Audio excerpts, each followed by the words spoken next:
Hi everyone, welcome back to our channel. We thought it could be a good idea to do, along with our interviews with compliance practitioners and educational videos about the complicated topics of AML compliance, also to discuss current events. And this is our first issue like that, and we're going to start with the recent Bittrex settlement. So it happened this October 2022 when Bittrex got a settlement with the FINCEN and OFAC to pay roughly $30 million fine for its violations of the US Bank Secrecy Act and the US sanctions within the period between 2014 and 2017. This is of course not the first and not the largest enforcement for the FINCEN. In fact, in 2021, FINCEN issued a consent order in respect of Capital One Bank with a penalty of roughly $390 million. Furthermore, when it comes to virtual currency assets, in the same year, Bittrex, a Seychelles-based P2P crypto asset platform, agreed to pay a fine of $100 million to FinCEN and CFTC, Commodity Futures Trade Commission, for selling digital assets to US citizens without CFTC registration and for the absence of the adequate AML policy and procedures. Still, this Bittrex settlement is quite interesting, given that, first of all, Bittrex is a relatively large crypto exchange, which is physically based in the US. And second of all, the texts of the OFAC decision and the FinCEN decision, they provide an extensive list of failures that a young crypto business can actually allow when it puts business before compliance. And in fact, for OFAC, this is the largest OFAC's virtual currency enforcement action to date and represents the first parallel enforcement joined by FinCEN. So FinCEN and OFAC together involving virtual currency industry. The details of the story you may find in the official texts of the joint settlement. The links will be below this video. But in a sense, both agencies found out that for 3 years, Bittrex's AML infrastructure was inadequate. According to OFAC, although Bittrex started offering its virtual currency services in March 2014, it did not have a sanctions compliance program until 2015. Until 2017, it did not fully screen its customers against sanctions lists and did not check their physical location. As a result, they allowed people located in Crimea, Cuba, Iran, Sudan, and Syria to use its platform and carry out transactions valued at over $260 million.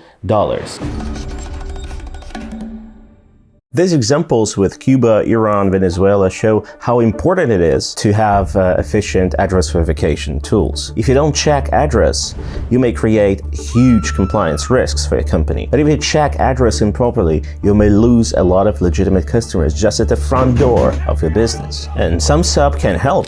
We provide a solution that can verify customers from all around the globe within just 1 minute. For that, we check effectively standard documents such as utility bills and bank statements, and also use relatively new technologies such as geolocation. With our solution, your company may scale globally, fast-track the onboarding process, and most importantly, boost your pass rate. Tackle any proof of address document that is out there with the simple verification that your client will complete faster than ever. Look for a link in the description and find out more about our address verification solution. Thank you. OFAC states that although Bittrex began to verify customer identities in December 2015 and engaged third-party vendor to conduct sanction screening in February 2016, the screening was incomplete because the vendor only screened transactions for hits against OFAC SDN list and other lists, but did not screen customers or transactions for an access to sanctioned territories. Bittrex did not check IP addresses and physical address information provided by the customer, such as, for example, it's an interesting case, an Iranian passport or a customer who's self-identified at account opening as being in Iran. According to OFAC, Bittrex was not aware that these screening procedures carried out by third-party vendor were not enough and did not fully cover its sanctions compliance duties until it received a subpoena from OFAC in October 2017. Since then, OFAC noted that Bittrex started cooperating and implemented other remedial measures. FinCEN, in its consent order, added an additional passage related to inadequate stuffing at Bittrex instead of utilizing widely available transaction monitoring software tools to screen the transactions for suspicious activity. These manual transaction monitoring responsibilities were in addition to their other duties. FINCEN also noted on the submission SARs for all 3 years Bittrex allegedly did not submit a single SAR. Only after IRS notified Bittrex that they were under scrutiny, they started filing SARs. Another important count was that Bittrex operated certain anonymity enhanced currencies such as Monero, Zcash, and Dash, and did not address them specially in their AML program and concerns. Both agencies, as it seems, found it important that Bittrex knew or should have known that its AML controls were inadequate and not effective for all 3 years, and did not try to mitigate the corresponding risks on its own. And only after the investigation started, Bittrex started cooperating and tried to remediate the uncovered violations. Now, in terms of the amount of the fine, it must be noted that the FinCEN may impose a fine in an amount of $25,000 per day for willful AML violations that happened before 2nd of November 2015. And after that date, the amount of fine will be roughly $68,000 per day. In absolute figures, for 3 years, the amount of FinCEN, just FinCEN fine only, could be around $60 million. In that sense, resulting combined fine of $30 million does not look large, and we know that Bittrex actually stated that they were pleased to settle these charges with the US authorities in this settlement. So for Bittrex, the outcome is relatively good. Still, there are some questions that arise in connection with this case, and these questions, I guess, are worth discussing. So first of all, is it legal to take crypto exchange to liability for the violations that happened, let's say, long ago, when it was small and just started its operations? What is the message that the US authorities are sending to the market? And for example, what should crypto exchanges do to minimize or exclude compliance risks related to early years of their work? And if you are, for example, the owner of the crypto exchange and you are not a compliance expert, how to find out that your compliance infrastructure is not working properly? We have posed these questions and other questions to our experts. So in order to get some understanding of the policy underpinnings of the Bittrex case, we're going to call Federico Paesano, who is the expert in how the crypto is actually regulated in various jurisdictions and what are the current policy considerations on both national and transnational levels. You may find his articles and reports on the Basel Institute website, such as, for example, regulating cryptocurrencies, challenges, and considerations. Let's call Federico. I'm sure this case is going to be, of course, a milestone for the efforts that legislators all around the world, especially in the US, of course, are taking in the fight against crypto-based money laundering. I think that's exactly what they wanted to achieve with this case. So they wanted to send a message, to set a precedent, and also to warn the entire ecosystem, the industry, simply by saying that you can turn a blind eye when you're operating a VASP, or in this case, an exchange, and pretend that you didn't know, that you were not able to follow transactions, were not able to detect money laundering. And also, I think the second message is you don't simply have to follow the rules, you also need to be proactive. So even if something is not a rule per se right now, you cannot simply say, oh, I followed exactly what the rules were saying. You also have to be proactive and thinking about, okay, I should have known. It's not only that you know that the transaction is potentially a problem in terms of money laundering or terrorist financing. Also, if you should have reasonably known, according to the way you're operating and with the standards that are set internationally, then you could be liable under this set of rules. Bittrex is one of the few crypto exchanges, major crypto exchanges that are that have been all the time regulated by the US laws directly. Crypto exchange. Does this, and this was one of the basis for the jurisdiction of the Department of Treasury in this case, does it mean that the VASPs will be more cautious from now on, being having a thought about establishing an office in the US, because then they can have this problem with Department of Treasury jurisdiction of the same manner as happened in this case? Yeah, undoubtedly. This is something that obviously they're going to take into account now. So where I set up my operations, where do I incorporate my company? The problem is, would this be then sufficient? Because I don't think so. I mean, we've seen in the past that the US considers its jurisdictions quite broadly in terms of where the US law applies. So sometimes even using a server based in the US or routing your internet traffic through in any way an infrastructure that falls under some form of US control makes you liable, makes you obliged to follow the regulations of the US. So I would be very careful in any way, even if you're not based in the US. Are you serving US citizens?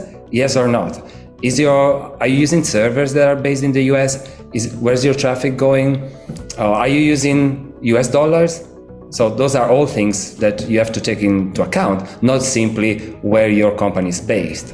Now, Timothy Dunfey is an experienced U.S. attorney practicing in the area of financial compliance and sanctions, and he will be able to provide us with his expertise on the legal issues related to Bittrex settlement, applicability of the Bank Secrecy Act, and practical aspects of investigations such as this, its consequences.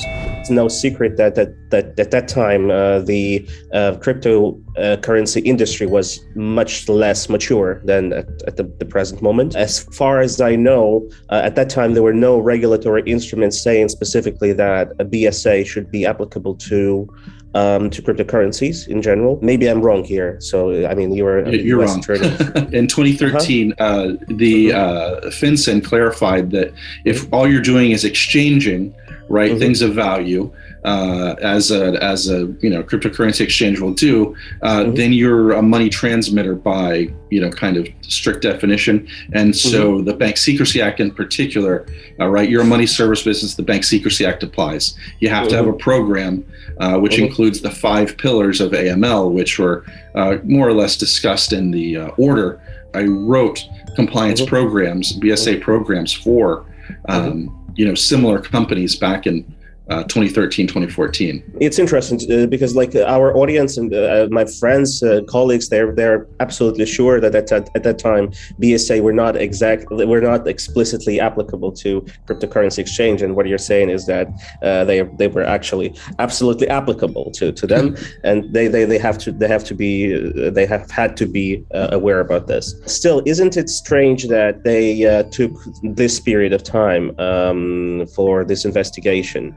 Like it's still quite like a remote period of time. How do you think? What is the reason why FinCEN took just like Bittrex, one of like US-based cryptocurrency exchanges, took this specific period of time and started investigating in this period of time? Like what's behind that?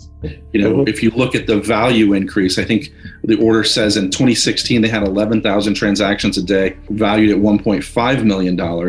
In 2017, right, a year later, still in the time period, their transactions more than doubled, and the value went from 1.5 million to 97 million per day, right? So the value of their transactions went from an average value of $136 per transaction in 2016 to $4,200 per transaction in 2017. So, they saw a significant increase in, activity, both in volume and value.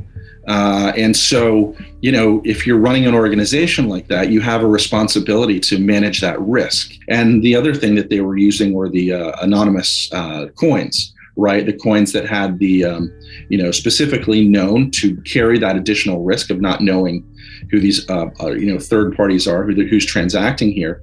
And so, they're piling on the risk, right, with coins that were unknown, with geographies, and all of these things were taking place at the same time. So I think it's kind of them to not have been more heavy-handed with Bittrex, to be quite honest. What do you think about those crypto exchanges that are not established in the US? We know that like out of, I guess, top 10 crypto exchanges, the majority of them are not based in the US.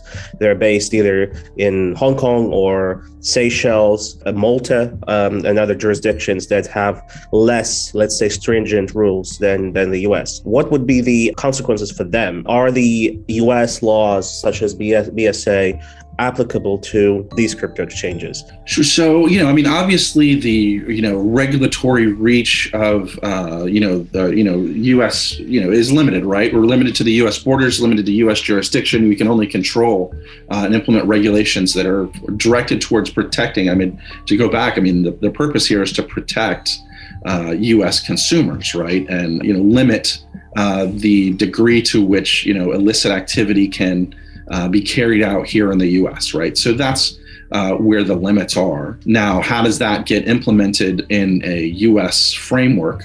U.S. exchanges are expected to be on guard for exchanges that are located in privacy or secrecy havens, where and to be aware and to be monitoring transactions that are coming from or associated with these exchanges.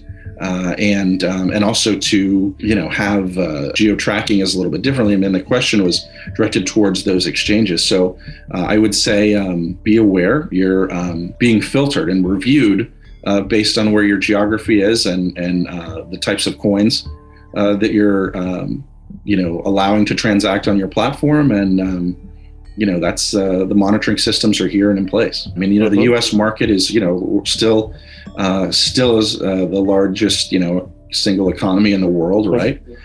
So, if you want to get access to the U.S. market, you're going to play by the rules here. And I think, if exchanges are willing to, I think the regulators are happy that exchanges that they don't like will avoid the U.S., right? Rajpal Khangura, our colleague from London, has an extensive experience as an MLRO in many crypto projects. And so given his experience, we're going to talk with him about what was actually going on in crypto industry in the relevant times, how it has changed right now until the present moment, and to which extent what took place was usual for that times, and how to make sure that you don't get in trouble with the US authorities because of the risks stemming out of your compliance procedures. Let's call Raj. What's really interesting is OFAC issued a statement about Bittrex and their compliance failings. And I keep saying the word interesting because it dates between 2014 and 2017, when crypto was in its infancy, basically. Even now, it's still in its infancy. But 2014 was really, really, really early, right? And what they came to the conclusion of was that Bittrex had no sanctions compliance program between that period. Yeah. Now, this is a really key thing for exchanges for today even. I always hear it, and I'm a compliance professional, but I always hear it from many, many different firms. They are in their minority though. Crypto isn't regulated. The regulators are not quite sure how to regulate crypto. Well, the one thing that's not changed and hasn't really ever changed is that the sanctions compliance program must always be adhered to. So when you're an exchange, you should be receiving the names of your customers, possibly date of births as well, and screening those against the sanctions list. Now, what OFAC found with Bittrex was that, they weren't screening the transactions. And then they finally did. They got a third-party vendor, and then they only screened them against OFAC's SDN list. Let's remember, that's just one list. You've got HMT, EU, UN, you've got Australian specific, Asian specific. You should really be screening transactions against all of these lists because they can vary. The US has sanctions programs against different countries, different persons, just like HMT, EU, and UN does. So OFAC wasn't too happy with that. Let's say, again, you stepped in as a MLRO of the company and you find out that there are certain skeletons in the wardrobes and you have some obvious risks that happened in the past. What to do in this situation if you just stepped in? First, you need to understand what's actually happened and why it happened. Whistleblowing, as an example. Let's say you go into a firm as an MLRO and you find transactions have not been submitted as suspicious on purpose. As a compliance professional myself and a MLRO, Would I want to work there under that environment? No. Me personally, I can't speak for others. I wouldn't work there any longer, but I would also probably advise that they should be notifying the regulator of these transactions. Everybody also that's working for a company or even not working, you can also blow the whistle. You can let the regulator know, I believe this company has done X, Y, Z wrong, and this is why. And you let the regulators take it from there, and law enforcement. Now, if it's a case of you've gone in and actually there was never really a compliance regime and they just didn't understand what they needed to do, let's call it ignorance rather than illicit activity and trying to hide something. And most of the time I find it is ignorance. There is regulation, there are laws. The directors, founders, people in the company, because they haven't got the compliance mind, they weren't quite sure what they should be doing, even though they should be doing the research and maybe should have hired you earlier. You can file those transactions still with the regulator and you can still let them know, look, in this period, this is what happened. It's all about being prudent and proactive. Trying to bury it, that's an issue. I mean, if you think a compliance officer may have come into Bittrex, for example, in 2018, 2019, and something happened between 2014 and 2017, it's not that compliance officer's fault of what happened in that 3-year period. Yeah. But did that compliance officer try and find out or do some research or investigations or a gap analysis of where was the compliance regime in 2014 and where is it today? So my advice to anybody going into a company is, first thing is find out what's in place within the compliance of that company, what's happened previously, and was it aligned to what the regulations required? If not, you can absolutely file those transactions or file suspicious activity even after the fact. Regulators will ask, why is it 2 years late? But you just be open and honest and transparent. And I believe that's the key, open, honest and transparency with the regulators. So I hope this was interesting. You may draw your own conclusions and leave them, if you want, in the comments below. If you like this video, please put the like. And otherwise, see you and take care.